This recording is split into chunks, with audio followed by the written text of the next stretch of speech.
പ്രിയ ദേശനിവാസികളെ, നമ്മുടെ കർത്താവും രക്ഷിതാവുമായിരിക്കുന്ന യേശുക്രിസ്തുവിൻ്റെ നാമം അല്പനേരം ഞങ്ങളിവിടെ ഘോഷിക്കുമ്പോൾ നിങ്ങളുടെ എല്ലാവരുടെയും ശ്രദ്ധ ഞങ്ങൾ ക്ഷണിക്കുകയാണ്. നമ്മളെല്ലാവരും മനുഷ്യരാണ്. നോക്ക് പ്രിയപ്പെട്ടവരെ, നമ്മൾ വിചാരിക്കുന്ന ഒരു കാര്യമുണ്ട്. നമ്മൾ ഓരോ മതത്തിലും ഓരോ ജാതിയിലും ജനിച്ച് ഈ ഭൂമിയിൽ ഉപജീവന മാർഗത്തിന് വേണ്ടി പല പല പ്രവൃത്തികളെയും ചെയ്ത് നമ്മളെന്താണ് നല്ലൊരു വീട് ഉണ്ടാക്കുന്നു, നമ്മുടെ കുഞ്ഞുങ്ങളെ നമ്മൾ പഠിപ്പിക്കുന്നു, ഈ ഭൂമിയിൽ നമ്മൾ നല്ല ബിസിനസ്സുകൾ ചെയ്യുന്നു, അല്ലെങ്കിൽ മറ്റ് ജോലികൾ ചെയ്യുന്നു, ഓട്ടോറിക്ഷ ഓടിക്കുന്നു, കട നടത്തുന്നു, അല്ലെങ്കിൽ മീൻ വിൽപ്പന നടത്തുന്നു, ഇത്യാദി കാര്യങ്ങളൊക്കെ ചെയ്തിട്ട് നമ്മൾ ഒരു ദിവസം മരിക്കുകയാണ്. അപ്പോൾ അത്രയും കാര്യത്തെപ്പറ്റി മാത്രമേ നമുക്ക് അറിയത്തുള്ളൂ. എന്നിരുന്നാലും നമുക്ക് പ്രിയപ്പെട്ടവരെ, ഞാൻ യഥാർത്ഥമായിട്ടൊന്ന് ചോദിച്ചോട്ടെ, നമ്മൾ പുറമേ സന്തോഷമുള്ളവരും പുറമേ ചിരിക്കുന്നവരും പുറമേ തമാശ പറയുന്നവരും മറ്റുള്ളവരെ വെല്ലുവിളിക്കുന്നവരും വളരെ ഉന്നത ഭാവത്തിലൊക്കെ ജീവിക്കുന്നവരും ഒക്കെയുമായിരിക്കാം. പക്ഷെ ഞാൻ നിങ്ങളൊരു കാര്യം വ്യക്തമായിട്ട് ചോദിച്ചോട്ടെ, ഓർമ്മ വെച്ച നാൾ മുതൽ ഇന്ന് വരെ നിങ്ങളുടെ ഹൃദയത്തിലൊരു ആനന്ദമോ സന്തോഷമോ ഉണ്ടായി തീർന്നിട്ടുണ്ടോ? കള്ളു കുടിക്കുമ്പോഴുള്ള ആനന്ദമല്ല ഞാൻ പറഞ്ഞത്. നിങ്ങൾ യഥാർത്ഥമായിരിക്കും നിങ്ങളുടെ ഏകാന്തതയിൽ നിങ്ങൾ ഏകനായിട്ടിരിക്കുമ്പോൾ നിങ്ങളുടെ ആരുടെയും ഹൃദയത്തിലൊരു ആശ്വാസമുണ്ടോ? ഒരു പ്രത്യാശയുണ്ടോ? ഇല്ല. നാളെ പറ്റിയുള്ള ഭാരങ്ങളും കടബാധ്യതകളും രോഗങ്ങളും മരണഭീതികളും അനേക മക്കളെ പറ്റിയുള്ള വിലാപങ്ങളും നമ്മൾ കഴിഞ്ഞ കാലങ്ങളിൽ ചെയ്ത തെറ്റുകളെ പറ്റിയുള്ള കുറ്റബോധങ്ങൾ, ഇങ്ങനെ നിരവധിയായിരിക്കുന്ന ആകുലതകളിലാണ് നമ്മൾ കടന്നു പോകുന്നത്. എങ്കിലും നമ്മൾ തെരുവോരങ്ങളിൽ ഇറങ്ങുമ്പോൾ പലപ്പോഴും എന്താണ് ഉന്നത ഭാവമാണ് കാണിക്കാറ്. ഒരുപക്ഷെ ഞങ്ങളെപ്പോലുള്ള ഉപദേശിമാർ പ്രസംഗിക്കുമ്പോൾ തന്നെ പലർക്കും എന്താണ് അതിഷ്ടമല്ല. എന്നാൽ ഉപദേശിമാരെ കൊണ്ട് ആർക്കെങ്കിലും ഒരു നഷ്ടമുണ്ടായിട്ടുണ്ടോ? ഇല്ല, ലാഭം മാത്രമേ ഉണ്ടായിട്ടുള്ളൂ. നോക്ക് പ്രിയപ്പെട്ടവരെ, എൻ്റെ പേര് വിജയഗോപാൽ എന്നാണ്. ഞാനൊരു ഹിന്ദുമത വിശ്വാസത്തിൽ ജനിച്ച് വളർത്തപ്പെട്ടവനാണ്. ഞാൻ ഉപദേശിമാരെ പരിഹസിച്ച് നടന്നതാണ്. എന്നാൽ ഞാൻ കരുതിയിരുന്ന ഉപദേശിമാർ എന്തൊക്കെയോ നമ്മളെ വഞ്ചിച്ചെടുക്കാൻ, അവരെന്താണ് തോന്നിയ പോലെ ജീവിക്കുന്നവരാണ്, ജോലി ചെയ്യാതെ ജീവിക്കുന്നവരാണ് എന്നിത്യാദി കാര്യങ്ങളെ ഓർത്തുകൊണ്ട് ആരെങ്കിലും പറഞ്ഞു പഠിപ്പിച്ചതായിരിക്കുന്ന ഈ ചിന്തകൾ കൊണ്ട് ഞാനും ഇങ്ങനെ കവലകൾ നിൽക്കുന്ന ഉപദേശിമാരെ പരിഹസിച്ച് നടന്ന ഒരു നാളുകളുണ്ട്. എന്നാൽ പ്രിയപ്പെട്ടവരെ, നിങ്ങൾക്കറിയാമോ, ഞാൻ വളരെ ബുദ്ധിമാനായിരുന്ന ഒരു മനുഷ്യനായിരുന്നു. സാഹിത്യത്തിലും തത്വജ്ഞാനത്തിലും ഇന്നേ വരെ ലോകം കണ്ടിട്ടില്ലാത്ത അസാധാരണമായിരിക്കുന്ന ജ്ഞാനം എനിക്കുണ്ടായിരുന്നു. ഞാൻ നല്ലവനായിട്ടാണെന്നാണ് വിചാരിച്ച് ജീവിച്ചിരുന്നത്. എങ്കിലും ഞാൻ ആർക്കും കീഴടങ്ങാത്ത, ആരെയും അനുസരിക്കാത്ത നെഗളിയായിരുന്ന ഒരു മനുഷ്യനായിരുന്നു. അഹങ്കാരത്തിന് കയ്യും കാലും പിടിച്ച് ആർക്കും കീഴടങ്ങാത്ത, ഞാൻ ഉന്നത ഭാവത്തിൽ ദാരിദ്ര്യത്തിൽ ജീവിക്കുമ്പോഴും കഠിനമായിരിക്കുന്ന അഹങ്കാരത്തോടെ ജീവിച്ച ഒരു മനുഷ്യനാണ്. എന്നാൽ ഞാൻ പരിഹസിച്ച, അല്ലെങ്കിൽ നിങ്ങളുടെ മുമ്പിൽ ഒന്നുമില്ലാത്തവരും ഏതുമില്ലാത്തവരുമായിട്ട് തെരുവോരങ്ങളിൽ നിൽക്കുന്ന ഒരു ഉപദേശി എന്നോട് കാണിച്ച എന്താ നിങ്ങൾക്കറിയാമോ? ഏതാണ്ട് 21 വർഷങ്ങൾക്ക് മുമ്പ് എൻ്റെ ഉന്നത ഭാവത്തിനോ നെഗള ഹൃദയത്തിനോ ബുദ്ധിക്കോ എൻ്റെ കഴിവിനോ MLA തൊട്ട് യാചകന്മാർ വരെ എനിക്ക് സ്നേഹിതന്മാരുണ്ടായിരുന്നു. ഇവർക്കാർക്കുമോ എന്നെ സഹായിക്കാൻ കഴിയാത്ത വണ്ണം എൻ്റെ ജീവിതം ദുസ്സഹമായിട്ട് തീർന്ന് എൻ്റെ കുടുംബം തകർന്ന് തരിപ്പണമായി. സാമ്പത്തിക ബാധ്യതകൾ, കഴിഞ്ഞകാല പാപങ്ങളെ പറ്റിയുള്ള ഭയങ്കരമായിരിക്കുന്ന കുറ്റബോധങ്ങൾ ഇത്യാദി അസാധാരണമായിരിക്കുന്ന പ്രശ്നങ്ങളുടെ നടുവിൽ കൂടെ ഞാൻ കടന്നുപോയപ്പോൾ എൻ്റെ പ്രിയപ്പെട്ടവരെ, 21 വർഷങ്ങൾക്ക് മുമ്പ് ഒരു 2002 ഡിസംബർ ലാസ്റ്റ് ഒരു സന്ധ്യാസമയത്ത് ഞാൻ ആത്മഹത്യ ചെയ്യുവാൻ തീരുമാനിച്ചു. അന്ന് രാത്രികാലം അല്പം കയറിലോ അല്പം വിഷത്തിലോ എൻ്റെ ജീവിതം ഒടുക്കിക്കളയുവാൻ തീരുമാനിച്ചു കഴിഞ്ഞപ്പോൾ ഒരുപക്ഷെ നിങ്ങളുടെ മുമ്പിൽ വിലയും നിലയുമില്ലാത്ത, അല്ലെങ്കിൽ അന്ന് വരെ എൻ്റെ മുമ്പിൽ നിലയും വിലയും ഇല്ലാതിരുന്ന ഒരു പാവപ്പെട്ട ഉപദേശി എൻ്റെ വീട്ടിലേക്ക് കടന്നു വരികയാണ്. എൻ്റെ ഭാര്യ പോലും ഞാൻ ആത്മഹത്യ ചെയ്യുവാൻ തീരുമാനിച്ച കാര്യം അറിയാതിരിക്കെ ഏതാനും കിലോമീറ്റർ അകലെ നിന്ന് ഈ മനുഷ്യൻ എന്നെ തേടി കടന്നു വരികയാണ്. എന്നിട്ട് എൻ്റെ വീട്ടിൽ കടന്നു വന്നിട്ട് ഞാൻ ചോദിച്ചു, എന്തിനാണ് എൻ്റെ വീട്ടിൽ വന്നത്? അദ്ദേഹം പറഞ്ഞു, കഴിഞ്ഞ 3 ദിവസമായിട്ട് ഞാൻ പ്രാർത്ഥിപ്പാൻ ഇരിക്കുമ്പോഴൊക്കെയും നിന്റെ മുഖം തെളിഞ്ഞു വരികയാണ്. നീ പുറമേ സന്തോഷവാനാണെങ്കിലും നിന്റെ ഉള്ളം മരിച്ചാൽ മതി എന്നായിട്ടില്ലയോ? ഞാൻ പറഞ്ഞു, മരിപ്പാൻ തീരുമാനിച്ചിരിക്കുന്നു. അപ്പോഴദ്ദേഹം യേശുക്രിസ്തുവിന്റെ ഒരു വചനം പറഞ്ഞു, ഇപ്പോഴോ യാക്കോബേ, നിന്നെ സൃഷ്ടിച്ചവനും ഇസ്രായേലിൽ നിന്നെ നിർമ്മിച്ചവനുമായിരിക്കുന്ന കർത്താവ് ഇപ്രകാരം അരുളി ചെയ്യുന്നു, ഭയപ്പെടേണ്ട, ഞാൻ നിന്നെ പേർ ചൊല്ലി വിളിച്ചിരിക്കുന്നു, നീ എനിക്കുള്ളവൻ തന്നെ. നീ വെള്ളത്തിൽ കൂടി കടക്കുമ്പോൾ ഞാൻ നിന്നോട് കൂടെ ഇരിക്കും. നീ പുഴയിൽ കൂടി കടക്കുമ്പോൾ പുഴ നിന്റെ മേൽ കവിഞ്ഞൊഴുകയില്ല. നീ തീയിൽ കൂടി നടന്നാൽ വെന്തുപോകയില്ല, അഗ്നിജാലം നിന്നെ ദഹിപ്പിക്കുകയില്ല. ഇസ്രായേലിന്റെ പരിശുദ്ധനായിരിക്കുന്ന ഞാൻ നിന്റെ രക്ഷകൻ. ഞാൻ നിനക്ക് പകരം മനുഷ്യരെയും നിന്റെ പ്രാണന് പകരം ജാതികളെയും തരുന്നു. ഭയപ്പെടേണ്ട, ഞാൻ നിന്നോട് കൂടെയുണ്ട്. നോക്ക് പ്രിയപ്പെട്ടവരെ, 34 വർഷം ബുദ്ധിമാനും ജ്ഞാനിയും സാഹിത്യവും തത്വജ്ഞാനം കൊണ്ട് നടന്നെങ്കിലും, ഒരു പാവപ്പെട്ട ഉപദേശിയെ ഞാൻ പരിഹസിച്ച് നടന്നു പോയെങ്കിലും, ആ ഉപദേശി പറഞ്ഞ ദൈവത്തിന്റെ വചനമാണ് ഇന്ന് നിങ്ങളുടെ മുമ്പിൽ ഞാൻ സന്തോഷത്തോടെ നിർത്തുന്നത്. ആകയാൽ നോക്ക് പ്രിയപ്പെട്ടവരെ, ഞങ്ങൾ നിങ്ങളുടെ മുമ്പിൽ ഒന്നുമില്ലാത്തവരും ഏതുമില്ലാത്തവരുമാണെങ്കിലും ജീവിതം നശിച്ചു പോയതും തകർന്നു പോയവരുമായിരിക്കുന്ന ഞാനൊരു ഹിന്ദുമത വിശ്വാസത്തിലായിരുന്നെങ്കിൽ എൻ്റെ കൂടെ ഉണ്ടായിരുന്ന ഒരാൾ ഓർത്തഡോക്സ് മതവിശ്വാസിയായിരുന്നു.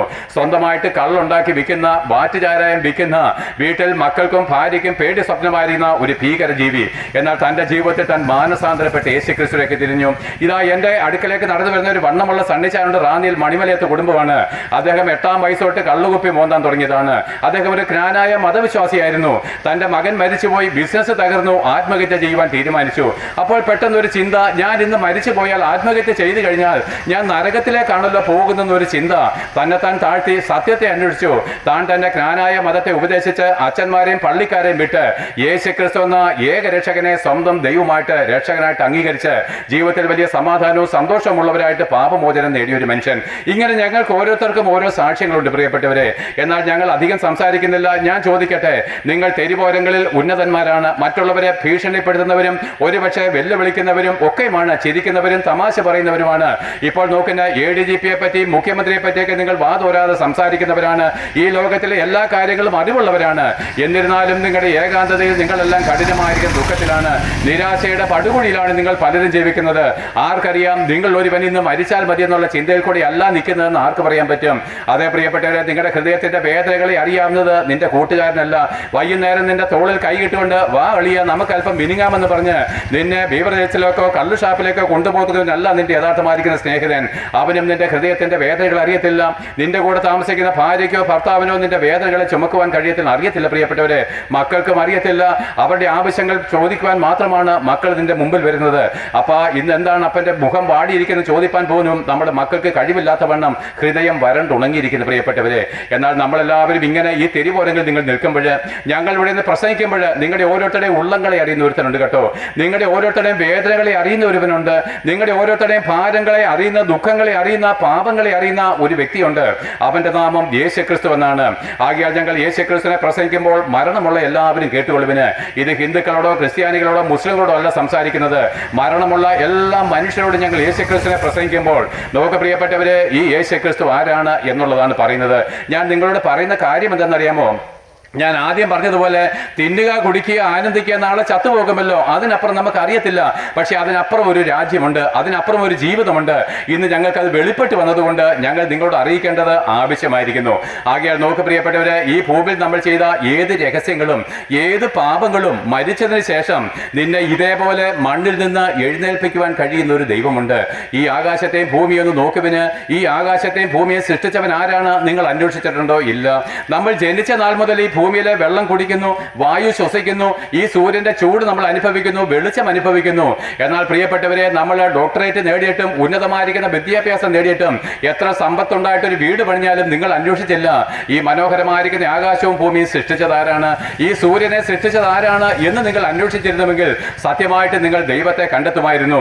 ആകയാൽ നോക്ക് പ്രിയപ്പെട്ടവരെ, ഞങ്ങൾക്ക് പറയുവാനുള്ളത് ആകാശത്തെയും ഭൂമിയെയും സൃഷ്ടിച്ച സത്യദൈവത്തെ പറ്റിയാണ്. ഞാനത് അറിയാതിരുന്ന കാലത്ത് പാപത്തിന്റെ നീർക്കുഴിയിൽ അകപ്പെട്ടു പോയിരുന്നു. ദുരാത്മമണ്ഡലങ്ങൾ എന്നെ ഭരിച്ചിരുന്നു. ഞാൻ എപ്പോഴും മരണഭീതിയിലും ചിന്താമഗ്നരുമായിട്ട് തീർന്നു. ഒരിക്കലും ഹൃദയത്തിൽ ആനന്ദമോ സന്തോഷമോ നൽകി തരുവാൻ എൻ്റെ മതഭക്തിക്ക് കഴിഞ്ഞിട്ടില്ല. എന്നാൽ നോക്ക് പ്രിയപ്പെട്ടവരെ, എല്ലാവരും ശ്രദ്ധ വെച്ച് കേൾക്കണം. ഞങ്ങൾ വളരെ ആർദ്രതയോടും മനസ്സലിവോടും നിങ്ങളോടുള്ള അഗാധമായിരിക്കുന്ന സ്നേഹവും കൊണ്ട് ഞങ്ങൾ പറയുമ്പോൾ, എൻ്റെ പ്രിയപ്പെട്ടവരെ, ഞങ്ങൾ പ്രസംഗിച്ചിട്ട് പോവുകയാണ്. അനേക സുവിശേഷകന്മാര് വരും ദിവസങ്ങളിൽ നിങ്ങളുടെ നാട്ടിലും ചന്തസ്ഥലങ്ങളിലും വീടുകളിലും വള്ളക്കടവിലും ഓട്ടോയിലും ഒക്കെ കയറുമ്പോൾ യേശുക്രിസ്തുവിന്റെ പാപം ക്ഷമിക്കുമെന്ന് പറയുമ്പോൾ അതിന്റെ കാര്യമുണ്ട് പ്രിയപ്പെട്ടവരെ. ഞാൻ വീണ്ടും അത് എന്തുകൊണ്ടാണ് പറയുന്നതെന്ന് പറയാം. ഒരിക്കൽ മരിക്കുകയും പിന്നെ ന്യായവിധിയും സകല മനുഷ്യർക്കും നിശ്ചയിച്ചിരിക്കുകയാണ്. മനുഷ്യരായിട്ട് ജനിച്ച സകല ജാതി മതസ്ഥർക്കും ഒരു മരണമുണ്ടെങ്കിൽ മരിച്ചതിന് ശേഷം നിങ്ങൾ ഈ കല്ലറകളെ വിട്ട് എഴുന്നേറ്റ് വരുന്ന ഒരു ദിവസമുണ്ട്. ദഹിപ്പിച്ച് കളഞ്ഞ ചാരത്തിൽ നിങ്ങൾ ഓരോരുത്തരും ഇതേ രൂപത്തിൽ എഴുന്നേറ്റ് വരുന്ന ഒരു ദിവസമുണ്ട്. എന്നിട്ട് ദൈവപുത്രനായിരിക്കുന്ന യേശുക്രിസ്തുവിന്റെ സിംഹാസനത്തിന്റെ മുമ്പിൽ നമ്മൾ ഓരോരുത്തരെയും നമ്മുടെ സകല രഹസ്യങ്ങളും പാപങ്ങളും പരസ്യപ്പെടുത്തുന്ന ഒരു ദിവസമുണ്ട് പ്രിയപ്പെട്ടവരെ. അത് ഭയാനകവും ലജ്ജാകരവുമാണ്. കാരണം നമ്മളെല്ലാവരും പാപം ചെയ്തവരാ. സത്യദൈവത്തോടും മനുഷ്യരോടും പാപം ചെയ്യാത്തവരാരും നമ്മുടെ മുമ്പിലില്ല. ആകയാൽ നമ്മുടെ എല്ലാ രഹസ്യങ്ങളും പാപങ്ങളും ദൈവം പരസ്യപ്പെടുന്ന ഒരു ദിവസമുണ്ടെങ്കിൽ, നമ്മളെല്ലാവരും പാപം ചെയ്ത് ദൈവത്തിന് മുമ്പിൽ കുറ്റക്കാരായിട്ട് തീർന്നിട്ടുണ്ടെങ്കിൽ, പ്രിയപ്പെട്ടവരെ, നമുക്ക് മരിക്കുന്നതിന് മുമ്പ് ഒരു പാപമോചനം വേണം. ഈ ഭൂമിയിൽ നമുക്ക് ഏത് പാപവും ചെയ്ത് ജീവിക്കാം. അല്പം പണത്തിന് വേണ്ടി ആരെയും രഹസ്യത്തിൽ കൊല്ലാം, ആരും പിടിക്കത്തില്ല, ഒരു കോടതിയും അറിയത്തില്ല. അല്പം സുഖത്തിന് വേണ്ടി ഏത് കുടുംബങ്ങളെ നമുക്ക് തകർത്ത് കളയാം, ആരും അറിയത്തില്ല.